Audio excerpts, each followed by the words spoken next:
Hey, I'm Jerry, and this is Angela, and we're Two Fools for Christ. And today we would like to talk about people judging others. You know, in the past, since I've got out of prison and stuff, I found it hard to really get a good job, even though I went to school for a trade. I mean, people still, judge you because of your past and stuff like that. And today we would like to talk about, treating everyone equal as Jesus does and forgiving each other. It's hard to do. But the Bible tells us to forgive others. And in the Lord's Prayer, He says, forgive us our trespasses as we have forgiven those who trespass against us. Yes. And He says, if you do not forgive others, I will not forgive you. Mm-hmm. Yeah, you think about it. I've did it myself, and I don't know how everybody else does, but if you see somebody, with a lot of tattoos or a lot of piercings, or somebody that's got green hair or something, you think, oh, there's some kind of dope head or something, It's easy to do that, but I've really prayed about it, and I'm trying not to do that anymore myself, because I know we're all God's children, and Christ accepts us where we're at. They don't want somebody in you don't have to be dressed in a 3-piece suit to come to Christ. He starts with you right where you are. Mm-hmm. We are called. When he was talking about the Good Samaritan, and they were saying, okay. They asked Jesus, how many times are we to forgive our brother? And He said, you should forgive 70 times 7. Mm-hmm. And then they were asking Him, who is our neighbor? And then He told the parable of the Good Samaritan. And I think that means we're supposed to treat everybody the way we would want to be treated. Yes. It does. There are certain times when it says in the Bible we treat other Christians with more trust or care or whatever than we do other people. But that's one way we're to be a light in the world, is to treat other people the way we want to be treated, mm-hmm. no matter where we are. Yeah. And you just have to really, it's just really hard to do if somebody's done you wrong or stole something from you. You want to jumble everybody up in the same boat, but some people really do change, and some don't. But you just have to pray about it and just take a chance sometimes. It seems like I've seen in our case, whenever we are the strongest in our desire to do right and serve the Lord and do everything just right, mm-hmm. And you keep going and you keep going and you looking for that chance, looking for that open door. Sometimes we hadn't, I don't guess, let our faith get stretched far enough and we give up and kind of start backsliding or whatever. I pray we're not going to do that this time, but I can already tell the discouragement setting in a little bit at times, but I can also see where we're hanging in there this time too. Mm-hmm. But I can see this is about the point when you kind of start getting a little discouraged. When you go on 4 or 5 job interviews, or you spend a whole week looking every day at 4 or 5 jobs, and sometimes there's none listed, but when you get 5 or 6 slaps in the face a day, it can be disheartening. Yeah, but you just got to stay strong. That's what I'm doing this time. It's kind of easy to get complacent and start trying to blame people, but start feeling sorry for ourselves. Mm-hmm. And how are we supposed? This is how it makes you feel, especially in the flesh. You're like, no wonder people go back to prison, because now, granted, there's more here on our record or whatever than maybe some people, and there are miracles that happen too. There's exceptions to every rule. And the Lord will work on our behalf eventually. I'm not saying He's not going to, but the way you feel is, you have any kind of a record, And everything is computerized nowadays, the applications. So no, you don't get to look anybody in the eye and then get a sense of who you are at all. They just see a piece of paper with a yes, felony, in my background, or they run a background check, and they're done right there. They don't want to talk to you, and a lot of times it'll say explain. But you've gotten people that as soon as you say yes, they say, well, we don't hire anybody with a felony, period. Yeah. That's it. And they even had people come to your school and said, if you have felonies, don't bother applying. And it's treating everybody the same. And that's what everybody gets upset about racism or any kind of prejudices or at all, is you treat everybody the same. You lump everybody in the same boat and you say, all people with tattoos have been in prison. Or all people that have been in prison are never going to change, or all, you know what I'm saying? Yeah. And one thing I want to say is, even the ones that's trying to judge you or look down on you might think you're still a criminal. They're not perfect themselves. You know what I'm saying? None of us is perfect. Yeah. I mean, we haven't put ourselves out there too far on the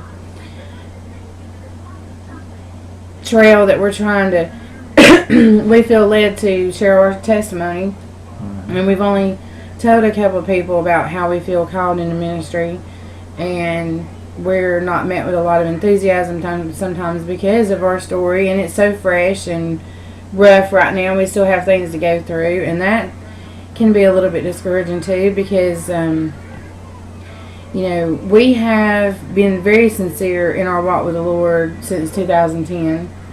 You got to struggling in 2013.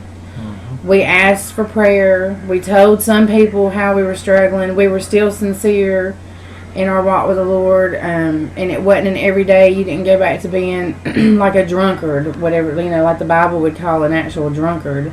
You had a struggle there going on, but it didn't get to the point of where you used to be. I mean, we still saw the Lord at work. I didn't want to tell you, I saw the Lord still at work, and I'm right here in the home, your wife, and I have seen the Lord at work, and it's upsetting whenever sometimes you feel like people discount your whole walk because you fell and struggled, but you didn't fall. Like, the Lord let us stumble, but He didn't let us fall completely. And the Bible says clearly that He will uphold us. And you may stumble, but you will not fall. He will not let you fall. You may get burned, but you will not be burned up. You may go through the flood, but you will not be drowned. And that's all these promises that we all want to cling to, but we don't want to extend them to other people. And I don't think and that's why one reason why we're doing this video is I feel very strongly about how the Christian church, sometimes people all want to have a mask on. Everybody's perfect. They don't have any problems. And if you admit you have any kind of problem or struggle with anything, then you're like, God, everybody kind of they. Yeah. Well, the one thing. But it's not everybody. I'm not going to say it's everybody. But. Yeah. The one thing I want to do is just encourage people that has, kind of had a bad past like I do, just to keep going, don't get do not down grow on weary yourself and and think, well, maybe I ought to just go back to drinking or doing drugs or whatever it was you was doing. I mean, just keep on going. I mean, the Lord, He's got it under control. Sometimes, you don't feel the Lord is with you. Like at other times you can feel Him real strong, and then other times you really don't feel Him, but He's always there. He really is. I mean, He's with you, and just keep going forward, just keep moving forward. I know sometimes it's hard to do, but it's worth it. It really is. And even people who don't drink or hadn't had a bad past like that, they go through struggles of periods of time where they don't feel the Lord is close. I mean, if people struggle with, looking at stuff on the internet they know they shouldn't look at, I mean, I encourage people to stop doing that too, because, it is, it's kind of like drinking. It's an addiction. It really is. I mean, it's just feeding the flesh, really, which I think I shared information about the study they did, that addiction to pornography damages the brain just like drinking alcohol in the same centers of the brain. It looks like an alcoholic's brain. Yeah. Somebody that's been addicted to that for a long time. And like what we were saying, the Lord created us and He knows how our minds work. And I mean, I would even say if you're addicted to Xbox, PlayStation, whatever. I mean, because we see signs in our child right now that we're working on that we feel like he's getting addicted to that. They'll probably come out with a study on that before too long saying the same thing. I mean, because they show that when you're watching TV, I'm not sure about playing the games, but just watching TV puts your mind in a state of sleep. I would like to encourage people, in the morning or in the evening, whatever your schedule is, the best time for you, at least take, 15 to 30 minutes to an hour, depends, and just turn everything off and try to read the Bible and meditate on the Word of God. It's really worth it, Yeah. It is. It's some of the best time, really, that you'll have with the Lord. I do it myself, and I really do enjoy it. Me and my wife, every morning, and it's worth it, really. Well, we have to get up early before the kids. But, at first, it's kind of hard to go back to like 2010 and think about how when we first started out trying to come back to the Lord. Like, I remember sometimes it was hard to read the Bible, or it was like a struggle just to do it. But now it's like I can't. It's a struggle if I don't do it. Yeah. You know what I mean? I remember when I first started reading the Bible back years ago, I thought, this is like reading a textbook or something. This is boring, but it really, as you learn more about it and as you read it, it really gets interesting. To start off with, you might think it's boring or whatever, like being in school or something, but it really ain't. Oh, I just had a thought. What? And I thought about this a while back. Anyway, okay, when you first come to know the Lord, you're strangers, kind of, and, you're feeling each other out. Well, God knows you. He's not feeling you out, but He's letting you, like you said, He takes you where you are. Get to know Him better. Yeah, and He gently, He brings you alongside. Yeah. And then He starts telling you more and more about Himself. In the Bible, is it Ezekiel 33 something, says that the Lord will tell you things that you do not know. And I think it's in Psalms. It says, and maybe Proverbs says that He confides in those who love Him and fear Him, and He does. And it is. The more that He sees that you're seeking Him with your whole heart, just like Jeremiah 29:11-14. When you seek Him with all your heart, then you will find Him. Yeah. And you can ask, and you'll find. He'll speak to you. So He does. The more He knows. Or Matthew 6:33, seek ye first the kingdom of God, and all these things will. It ain't about world. You got to have money. Don't get me wrong, to pay your bills and drive your car or whatever. But really, material goods is. They're pleasurable for a while on earth, but. We need to be looking to eternal gifts. That's more important, Yes.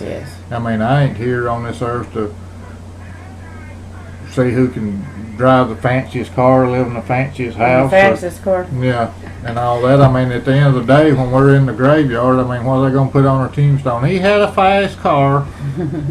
He built a good one. Is anybody really going to care? But when we die and we go to meet our master in heaven, I want him to tell me, well done, my good and faithful servant.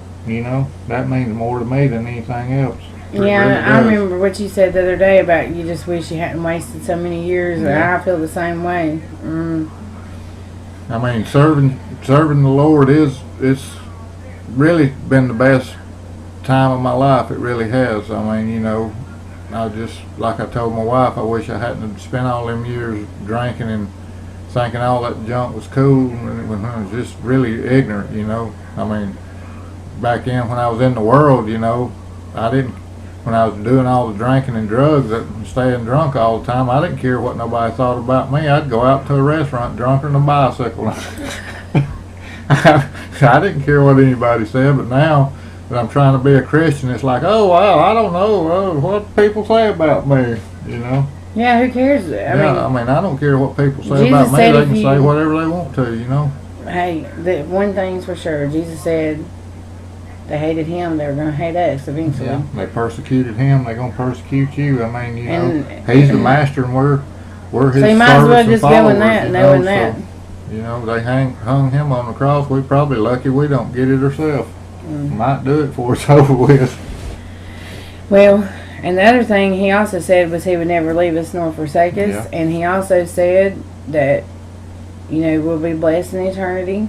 Mm-hmm. And, you know, he said though we have suffering here and trials, he would give us his peace.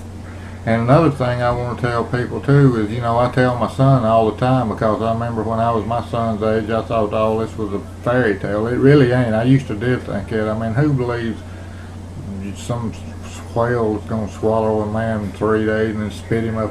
I mean, it was just unbelievable, but that's the God we serve. He does stuff that no man can do, you know. I mean, no man, people put these stories in the Bible, like I've said before. I mean, they're unbelievable to the flesh, but, you know, to the supernatural God we serve, you know, that's the way he operates. You know, he does unbelievable stuff. He's supernatural. Mm-hmm. He's above the natural. He Mhm. created us. Yeah. He's a God of more than The ordinary, universe. out of the ordinary. Yeah. He's not an ordinary person. So Mhm. why do we think he's going to do an ordinary thing whenever he's a miraculous God? Yeah, that's right. That's right. Well, I don't know, you know, what else to say. I just want to encourage people to just hang on to the Lord and pray and just keep reading the Bible, you know, when things seem like our pastor says all the time. I mean, you know, you might get attacked in one way, but they'll flee in 7, you know. And the Lord's always with you, and he'll make a way for you when there seems to be no way. He really will. That's right. And, you know, I guess that's about it for tonight. We just want to say we love you.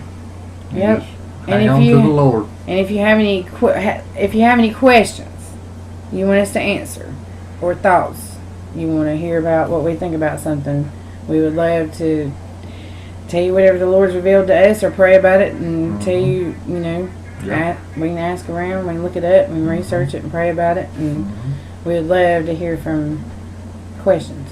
Right. We're 2 fools for Christ. Mhm. Definitely. Talk to y'all later.